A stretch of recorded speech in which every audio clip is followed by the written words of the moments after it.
हर जगह आजकल एक ही लाइन सुनाई देती है, म्यूचुअल फंड सही है। टीवी पे एड्स, इन्फ्लुएंसर्स, क्रिकेटर्स, सेलिब्रिटीज सब लोग बस यही बोल रहे हैं कि म्यूचुअल फंड सही है, बस एसआईपी करो और करोड़ बन जाएंगे। लेकिन सच ये है कि म्यूचुअल फंड रिटर्न्स के पीछे एक ऐसी रियलिटी है जो कोई आपको क्लियरली नहीं बताता। और अगर आपको वो रियलिटी नहीं पता तो आप गलत एक्सपेक्टेशंस के साथ में इन्वेस्ट करोगे और फिर डिसअपॉइंट होगे। So in today's video let's do a full reality check on mutual fund returns, जो हर इन्वेस्टर को जरूर समझना चाहिए। सबसे पहले एक ऑनेस्ट बात, म्यूचुअल फंड्स कोई स्कैम नहीं है। लेकिन हाँ, आपको जो पिक्चर दिखाई जाती है एडवर्टाइजमेंट्स में या फिर एसआईपी कैलकुलेटर्स के थ्रू, वो हमेशा ग्राउंड रियलिटी से मैच नहीं करती। आपने खुद भी एसआईपी कैलकुलेटर्स को यूज करके देखा होगा कि बस 5,000 रुपये मंथली डालते जाओ, एक 12 या 14% के एक्सपेक्टेड रिटर्न्स पकड़ लो और 20 साल में करोड़ बन जाएंगे। Sounds magical right? लेकिन क्या ग्राउंड रियलिटी में हर किसी को यही रिटर्न्स मिलते हैं? बिल्कुल नहीं। चलिए इसको बिना कॉम्प्लिकेट करे मैं आपको एक सिंपल एग्जांपल देता हूँ। आपने शायद कई दफा सुना होगा कि म्यूचुअल फंड्स 12% के हिस्टोरिकल रिटर्न्स देते आए हैं। अब मान लीजिए आपने 10,000 रुपए की पर मंथ एसआईपी स्टार्ट करी। अब एसआईपी कैलकुलेटर के हिसाब से 10,000 रुपए के मंथली इन्वेस्टमेंट में आपका 20 साल में करीब 1 करोड़ के ऊपर बन जाएगा। लेकिन एक्चुअल में क्या होता है, मार्केट्स हमेशा स्ट्रेट लाइन में ऊपर नहीं जाते। 2008 जैसा क्रैश आएगा, कभी 2020 में कोविड पैंडेमिक जैसी गिरावट आएगी, या फिर कभी 2025 में ट्रम्प टैरिफ जैसे अनाउंसमेंट के कारण जो मार्केट में गिरावट आई है। ये सारे ग्लोबल मैक्रो इकोनॉमिक इवेंट्स आपकी जर्नी का पार्ट बनेंगे। और जब जब मार्केट्स क्रैश होते हैं तो उस वक्त जब आप एसआईपी करते हो तो उस पर्टिकुलर म्यूचुअल फंड का एनएवी भी गिरता है। मतलब शॉर्ट टर्म में आपको लगता है कि आपका पैसा डूब रहा है, लेकिन वही गिरावट एक्चुअली आपके लिए मौका होती है लॉन्ग टर्म में ज्यादा से ज्यादा यूनिट्स को एक्यूमुलेट करने का। प्रॉब्लम यह है कि यहीं पे मैक्सिमम लोग अपना पेशेंस लूज कर देते हैं और मार्केट्स में गिरावट आते ही अपनी एसआईपीज बंद कर देते हैं और फिर नेचुरली उनके रिटर्न्स कैलकुलेटर में जो प्रॉमिस रिटर्न्स है उससे बिल्कुल मेल नहीं खाते।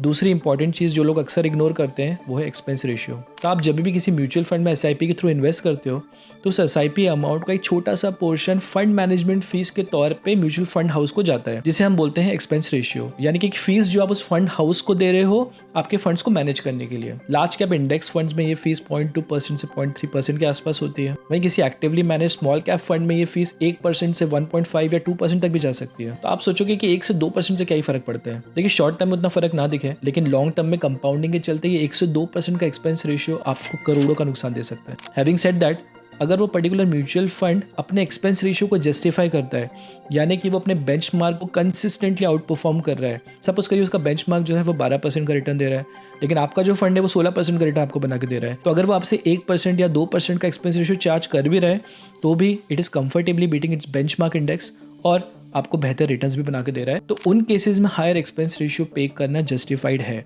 लेकिन अगर आपका जो एक्टिवली मैनेज फंड है वो आपसे हायर एक्सपेंस रेशियो भी चार्ज कर रहा है, लेकिन आपको जो रिटर्न्स बना के दे रहा है वो मोर और लेस बेंचमार्क रिटर्न्स के बराबर है या उससे कम है, then you might have to reconsider your decision. तो बेसिकली कहने का मतलब ये कि एसआईपी कैलकुलेटर में जब अपने नंबर्स रन करते हो और जो आपको रिजल्ट्स मिलते हैं, बट रियलिटी में जो आपको रिटर्न्स मिलते हैं वो आपकी इन्वेस्टमेंट साइकोलॉजी और आपके करेक्ट फंड सिलेक्शन के बेसिस पे ही डिटरमाइन होती है। तीसरी रियलिटी है कि आपको कभी भी मार्केट में परफेक्ट टाइमिंग नहीं मिलती। देखिए अगर आप म्यूचुअल फंड इन्वेस्टर हो तो आपको एक बात तो पता होगी कि म्यूचुअल फंड के केसेस में आपको हमेशा क्लोजिंग एनएवी मिलता है, रियल टाइम मार्केट प्राइसिंग नहीं मिलती है। तो वैसे तो लॉन्ग टर्म में इसका कुछ खास फर्क पड़ता नहीं है, लेकिन मान लीजिए अगर कोई बड़ा ब्लैक स्वन इवेंट आ जाए, जैसे कि ट्रम्प का टैरिफ अनाउंसमेंट या फिर कोई वॉर हो जाए और सडनली मार्केट उस दिन बहुत हैवी डिप लेता है, तो आप म्यूचुअल फंड्स के through unfortunately real time market pricing का फायदा नहीं उठा सकते हो।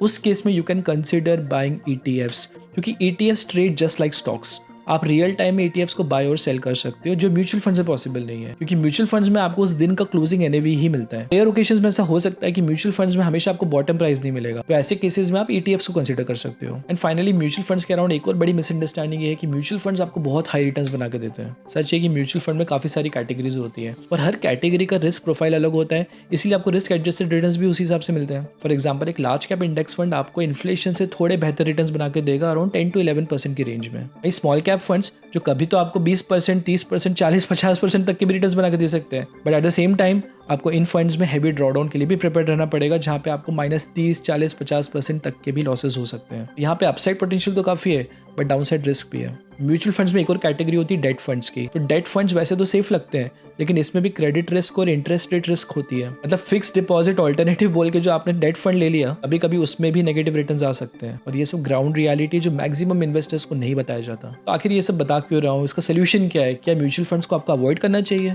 बिल्कुल नहीं। Mutual funds are the smartest investment tool for retail investors. लेकिन म्यूचुअल फंड्स में इन्वेस्ट करते वक्त हमारी एक्सपेक्टेशंस रियलिस्टिक होनी चाहिए। इस चैनल के माध्यम से मेरी एक ही कोशिश है कि मैं आपको एक डिसिप्लिन इन्वेस्टर बना सकूं। अगर आपने 20 साल तक SIPs को डिसिप्लिन से किया, बिना पैनिक करे, बिना घबराए, स्पेशली ड्यूरिंग मार्केट क्रैशेस, साथ ही साथ अगर आपने म्यूचुअल फंड्स का एक राइट बास्केट बनाया with all the right categories, तो आप लॉन्ग टर्म में एक एवरेज 12 से 14% के रिटर्न्स एक्सपेक्ट कर सकते हो। एंड बिलीव मी, ये भी कोई मिरेकल से कम नहीं है, क्योंकि FD के 6 से 7% के मुकाबले तो ये डबल रिटर्न्स है। और लॉन्ग टर्म में कंपाउंडिंग अपना मैजिक दिखाएगा और आपके वही 10,000 रुपये पर मंथ की SIP कब करोड़ में बन जाएगी आपको पता भी नहीं चलेगा। और जैसे कि मैंने अभी थोड़ी देर पहले बताया कि आप एक और अल्टरनेटिव ऑप्शन कंसीडर कर सकते हो, जो कि है ETF यानी कि एक्सचेंज ट्रेडेड फंड्स।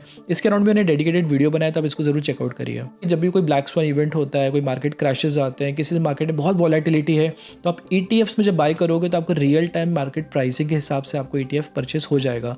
वो चीज़ म्यूचुअल फंड के केस में पॉसिबल नहीं हो पाती है, क्योंकि म्यूचुअल फंड में आपको क्लोजिंग NAV ही मिलता है। तो मान लीजिए किसी पर्टिकुलर दिन मार्केट में बहुत ज़्यादा वॉलेटिलिटी है, ड्यूरिंग द डे मार्केट बहुत ज़्यादा गिर जाता है, but by the end of the day market correct होकर वापस अपने लेवल्स पे आ रहा है, तो उस केस में म्यूचुअल फंड के मुकाबले ETF आपको ज़्यादा बेहतर रिटर्न बना के दे सकता था, क्योंकि म्यूचुअल फंड तो आपको मार्केट की क्लोजिंग प्राइसिंग पे ही आपको NAV बना के देगा, लेकिन वहीं ETF को बाय कर सकते थे रियल टाइम मार्केट प्राइसिंग के हिसाब से। टाइमलाइन ये है कि म्यूचुअल फंड सही तो है, लेकिन पूरी कहानी समझ के। अगर आप सोच रहे हैं कि SIP करते ही 15 से 20% के गारंटीड रिटर्न्स मिल जाएंगे, तो वो गलत है। अगर आपको लगता है कि 1 या 2 साल में आपका पैसा डबल हो जाएगा, वो भी गलत है। लेकिन अगर आप रेडी हो मार्केट के उतार चढ़ाव सब में डट कर खड़े रहने के लिए और अपनी SIPs को कभी भी छोड़ोगे नहीं आप, तो 100% आप लॉन्ग टर्म में जरूर वेल्दी बनोगे। करना बहुत सिंपल है, सिर्फ एक डिसिप्लिन लॉन्ग टर्म अप्रोच रखनी है, कंसिस्टेंट रहना है, पैनिक नहीं होना है। तो चलिए दोस्तों, आज की वीडियो में बस इतना ही था। आई होप आपको पसंद आया होगा। अगर पसंद आया है तो प्लीज़ मुझे कॉमेंट करके जरूर बताएं। तो चलिए, मैं आपसे जल्दी मिलता हूँ एक और सुपर इंटरेस्टिंग वीडियो में।